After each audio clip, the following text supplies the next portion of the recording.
first child. She's just weeks out from birth. Scott and Lacey Peterson, I mean, it's right out of a romance novel. They were college sweethearts. Describe your son. He was very affectionate, just a really kind, sweet little guy. Never in trouble, be kind. Lacey, by all accounts, was just a bundle of energy and was always concerned about helping other people. They had been married not very long. They had bought the house a couple of years earlier. Lacey was a homemaker. How did Scott feel about the fact that he was going to be a father? Very excited. It seems that when she got pregnant with Connor, things started going sideways. The first person you focus at in a homicide investigation is the person closest to the victim and the last person to see the victim.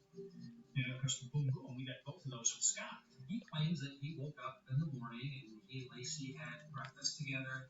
He thought maybe he was going to play golf, but because it was rainy and cold, he decided not to play golf, but to go fishing. Scott finished fishing that day at some point in the afternoon and made a phone call to Lacey. He gave me the phone saying, we'll be able to get to Villa Farms to get that basket for Mama. I was hoping you would get this message and going out there.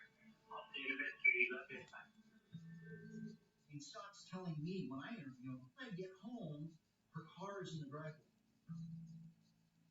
So I interviewed back then. The kids came running up to me. She didn't have a police on, which isn't that weird.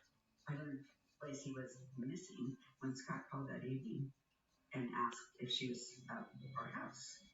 Immediately, he came back saying that she was missing. And I remember feeling that just a little agitated about that word, the word that he was missing. It's like, how can you be missing? She's not missing. There was no evidence of a struggle, no evidence of tampering or forced entry. There was nothing that was missing from the house. So, of course, the police start looking at him. So he was questioned for over 7 hours the first night that Lacey went missing. He just doesn't seem like the guy whose wife is missing. His demeanor was suspicious. We began a immediate search of the park and river areas. I always blame the husband, and I am almost always right. I start with the presumption that the husband did it, but there were alternative theories. One is she was kidnapped by a satanic cult. Another one was a burglary that was across the street from the Peterson home. It's true the police needed to look at other possibilities, but they needed to stay on Scott. They needed to do what they did. There's absolutely no physical evidence at all that Scott committed this crime. We pretty much dealt with all of the satanic cults, the dog walkers. The only thing we couldn't eliminate was Scott. Earlier this week, the Modesto Police Department was made aware of an article that was to appear in the National Enquirer, revealing new information regarding Lacey's case. The family members were shown very recent pictures of Scott and a girlfriend. Okay, first of all, I met Scott Peterson November 20th, 2002. Scott told me he was not married. We did have a romantic relationship. Amber Fry met with detectives and gave information about the relationship with Scott Peterson. And Amber Fry has been eliminated as a suspect in Lacey Peterson's disappearance. I was just starting my career in massage therapy. You know, my daughter was very young, very small, and a single mother. He was good looking, he was nice, he was funny, and attentive to me. She really thought she had Mr. Right. Scott knew Amber for 16 days when he got caught being married.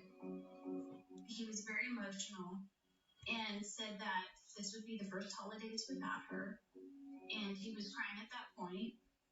I took it as she died. Didn't know how, if accident or cancer, or I had no idea. I didn't cry. She didn't know about Scott and Lacey missing until her friend told her. Hey, the guy you brought to the Christmas party was on TV. And so I went to the other room and called the Modesto Police Department hotline. Amber Fry started cooperating with police. I buy her a tape recorder with some cassette tapes and a wire that can hook onto her phone. And I told her, okay, if she ever calls, just push these 2 buttons and just talk normal. The phone rings and it's Scott Peterson. I'm like, that's him. Showtime girl.